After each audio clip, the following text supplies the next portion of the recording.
already cooked my noodles, just so you guys can actually see the finished product. So, you know, we can still chat as we go, but I made my noodles in advance so that way we don't have to take up too much time. But to just go over the ingredients, we have a vegan butter. I am using Earth Balance soy free, and I have extra virgin olive oil.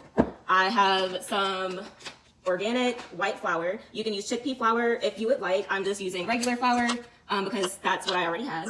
I do buy my spices in bulk at the DeKalb Farmers Market. So I have pink Himalayan sea salt, smoked paprika, onion powder, granulated garlic, and make sure my candle didn't fall over. One of the key ingredients, Indian ground mustard. This is very important with this recipe because it gives you that sharp type of taste that you typically taste whenever you have cheese. And then now, I know that I talk a lot of junk about Daya, and I've been saying that Daya is horrible. They've changed their recipe, you guys, and it is so good. So Miyoko's has the best cheese. Daya is second up. After that, BioLife, and then last, Follow Your Heart. Those are the cheeses that I recommend. So I did cut some up. I got the slices just because I kind of like to layer mine. You can do yours shredded as well. And then I have parsley just for garnish. Oh, and nutritional yeast. This is optional. I know a lot of people do not necessarily like yeast. So this is optional. I like to use it in mine because it does give it a very cheesy taste to it. And this is Bragg's. And you can buy this in bulk also at the farmer's market. So I'm going to add about 2 teaspoons of butter.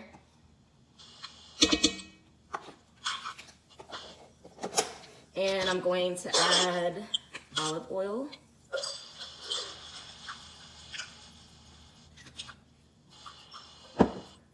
So as your butter is melting, I have a whisk because this will help separate all of the flour. We're going to sprinkle a little bit of flour at a time. So we'll start off with maybe like 2 or 3 teaspoons.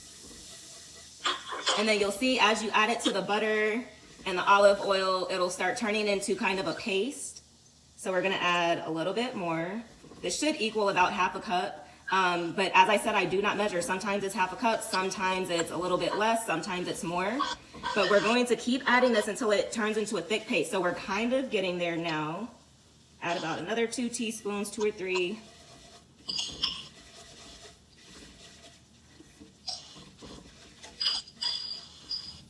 Okay, we're almost there. Add some more.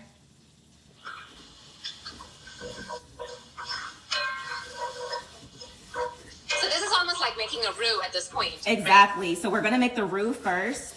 And there's no type of dairy, no egg yolks, no type of egg or anything in it. This is completely plant-based. So I'm gonna add just a little bit more flour and then that's it. So this little bit that you see here that we're making the roux with, so it's turning it into a clumpy paste, which is fine. Your heat should be on about, let's see. Your heat should be on medium right now. So what I want you to do is just stir it up, make sure all of the dry flour is mixed in with the butter. And it's okay if it looks clumpy like this. When you add the plant-based milk, that was another thing that I forgot to tell you guys. I'm using silk almond milk, and it's unsweetened. Make sure you get unsweetened because you do not want a vanilla flavored mac and cheese. True. I have the OT, which is my favorite, I would say plant-based milk. Yes. So I buy these. Sometimes I make them at home, sometimes I buy them, but I choose to buy for this week. So that's what I'm going to add. What I'm going to do now, I'm going to slowly start whisking in my milk. And I'm going to turn the heat down to low, medium low. And as you can see, when you start adding it, your little paste is going to start to look like mashed potatoes. So make sure you use your whisk to get all of the clumps out. So the more you whisk it, the more those clumps come out and the thicker your sauce is going to be. And I think I put about 1.5 cups on here. At this point, I've just added maybe 3/4 of a cup.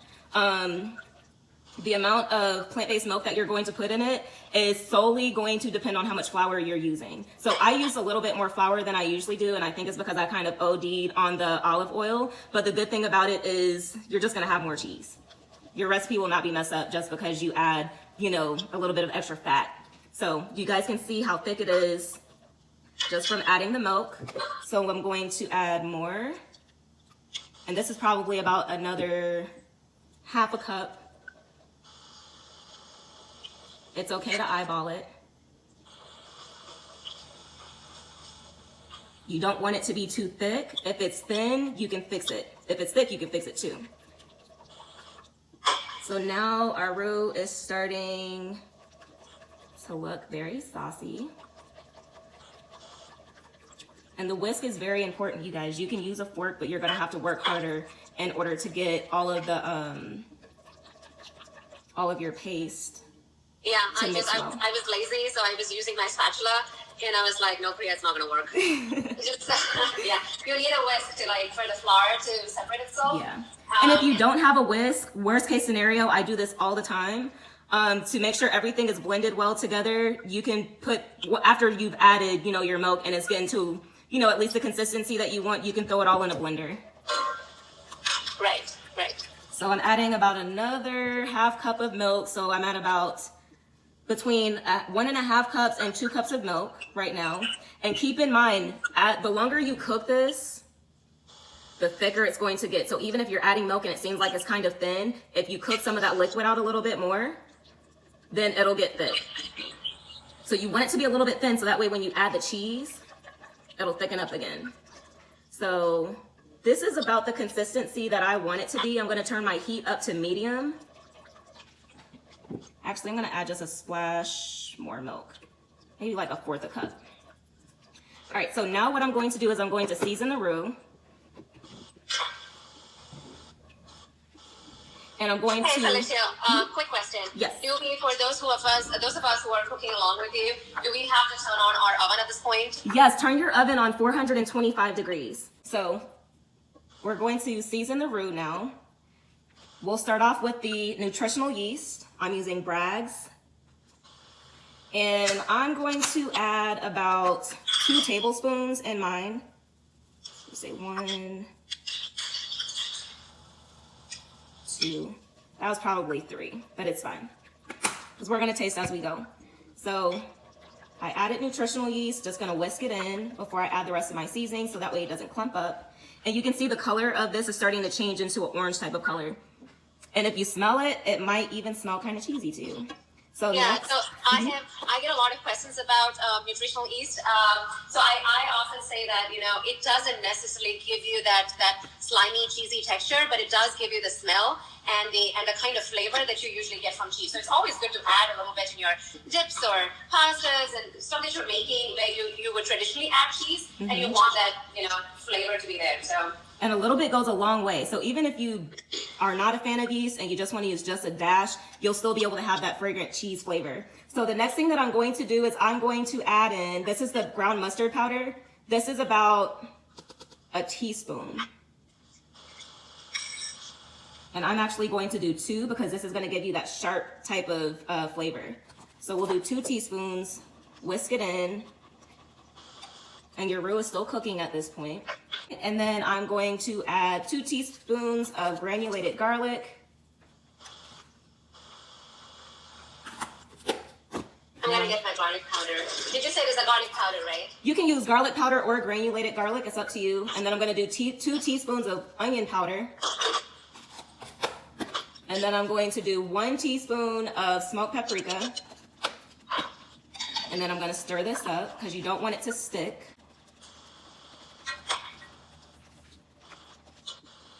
And I am going to add some salt. So you do have a salty type of flavor already that you'll get from the butter.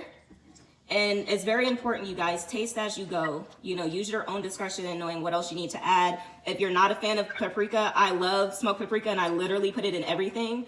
If you're not a fan of it, start off with just half a teaspoon and then work your way up. So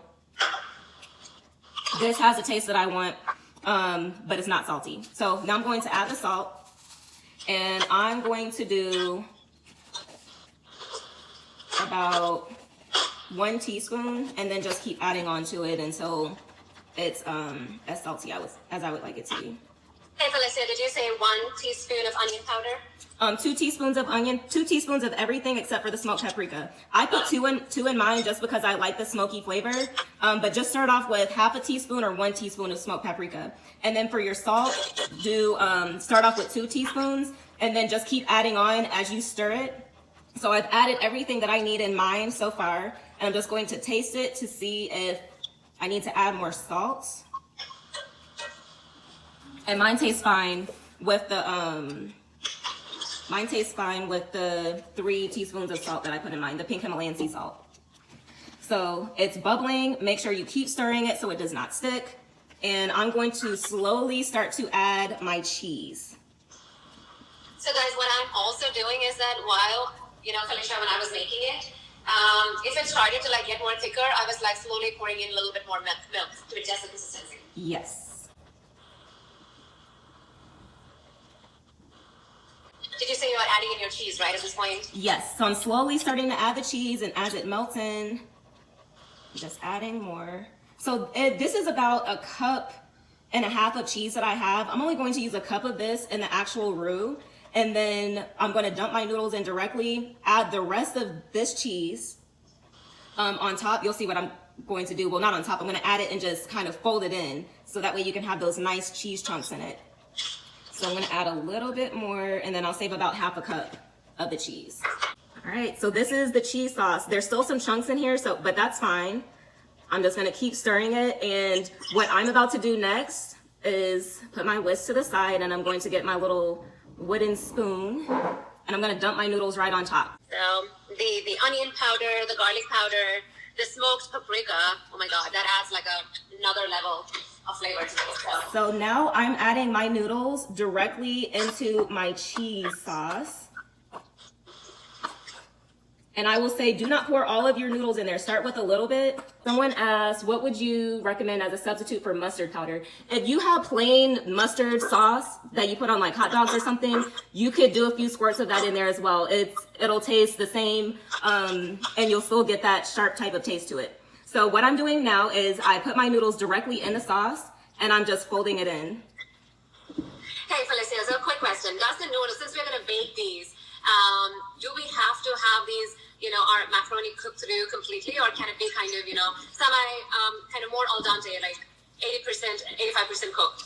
I will say it depends on how long you plan on baking it. So if you want to bake it for a long time, then it doesn't have to be cooked all the way. But since we're kind of, on IG Live and I want you guys to see the finished product, I cooked mine through all the way. So that way we can just kind of get the, the finished product faster. But you do not have to cook your noodles all the way. If I had more time, I would not cook mine all the way, and I would just bake it longer. So that way everything kind of marries a little bit more better. So I have just a little bit more noodles left in my pot, but I'm going to just sit that to the side, and I'm going to fold in these noodles directly into the cheese. And you want to make sure that you have sauce that is kind of drowning in the sauce. Otherwise, it will dry out and your noodles won't taste like anything. All right, so this is done. I'm going to add my chunks of cheese, the rest that I have, and I'm just going to fold it in. So this is unmelted cheese. So I'm just going to kind of push it into right in the middle. So this gives you that little, whenever this cooks, it'll have like nice little gooey cheese chunks all throughout your mac and cheese on every bite. So you can just fold it in. You don't have to stir it, and then flatten it out. Looks good. All right, so the very last step is to add your cheese on top. Now, since I'm lazy, not really lazy, but since we're kind of short on time, and I would do this anyway, I'm just going to put the cheese all around. So, all right. So this does not look very pretty right now, but it will once it's done cooking and I take it out of the oven. So what I do to garnish, so when it bakes, it's nice and pretty, I just sprinkle some parsley right on top. And then the very last thing after I add my parsley, I'm going to sprinkle the smoked paprika right on top before I pop it in the oven. I'm going to cover this in foil and pop it in the oven for like 15 minutes or less. You guys might be able to see it sooner than that. It smells so good. So I'm just gonna pop this in the oven, cover it, and then keep it in there for about 20 minutes. When we take it out,